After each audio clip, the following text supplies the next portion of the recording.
Après qu'il ait rencontré Esav repart. Et la Torah nous dit, c'est le verset 18 du chapitre 33, Vayavo Yaakov Shalem Ir Shrem. Yaakov est venu entier à la ville de Shrem. C'est quoi entier?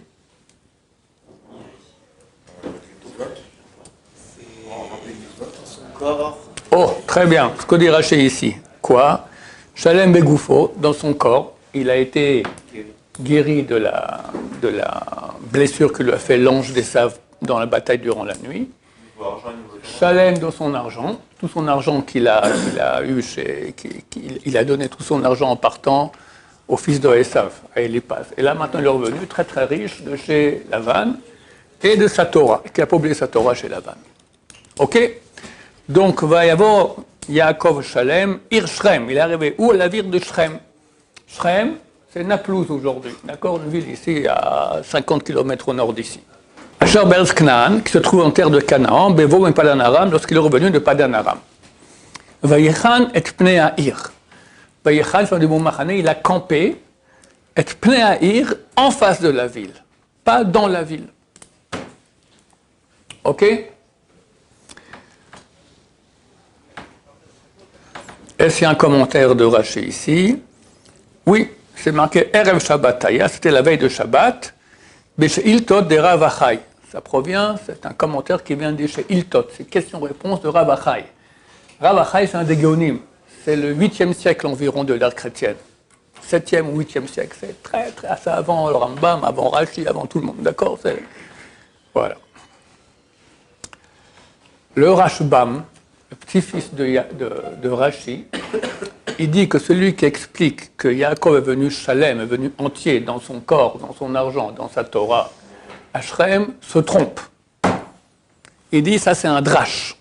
C'est une dracha. Dracha veut dire on donne un sens allégorique. Le vrai sens, va avoir Yaakov Shalem. Yaakov est venu à Shalem. Shalem c'est Yerushalayim. Ir Shrem, qui était la ville de Shrem. Il faut comprendre que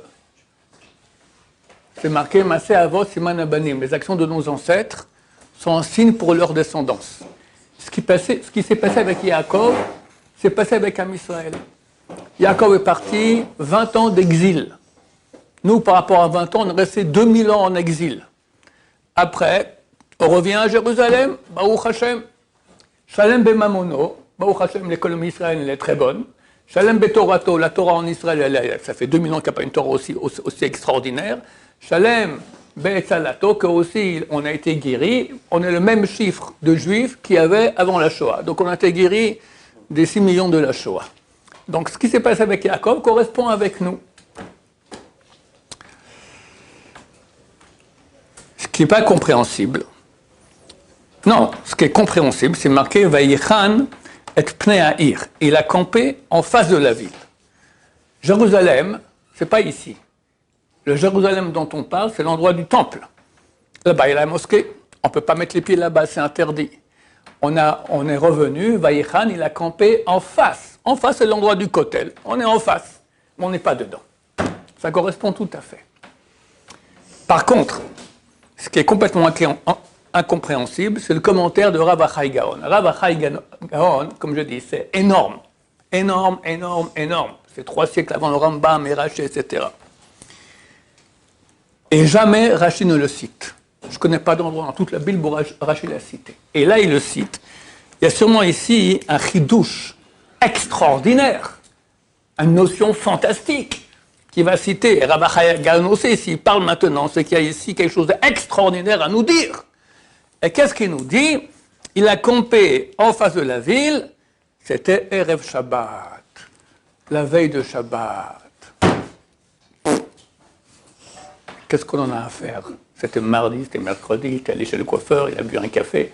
Je comprends pas pourquoi Rav Achai Gaon dit ça, et pourquoi Rashi, il va citer Rav Achai Gaon, on dirait qu'il y a un truc là extraordinaire.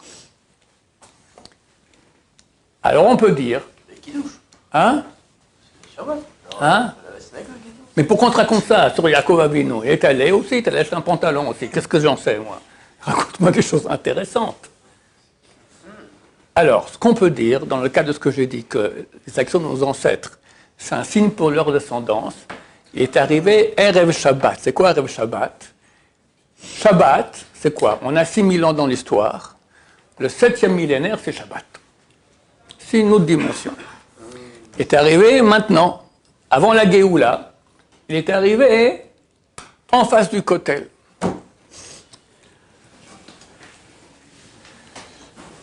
Le Chidouche, il est beaucoup plus grand. Quand est-ce que Am Israël il est revenu en face de Jérusalem? C'était quand, messieurs?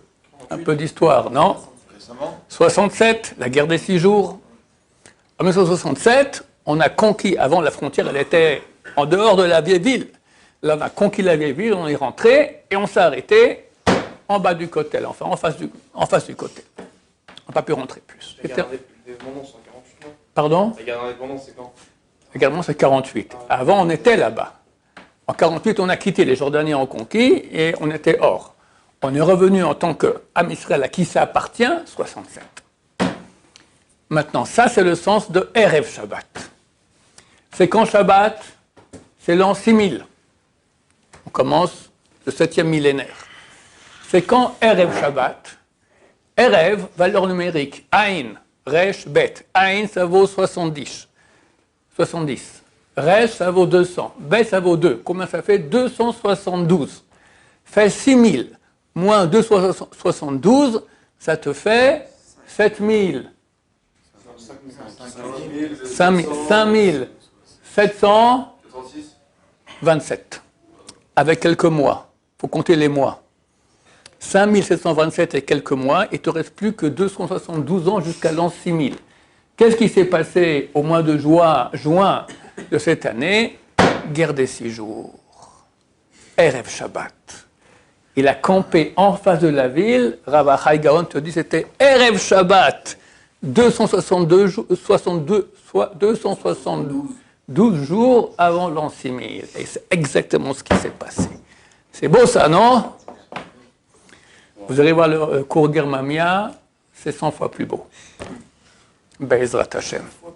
100 fois plus beau.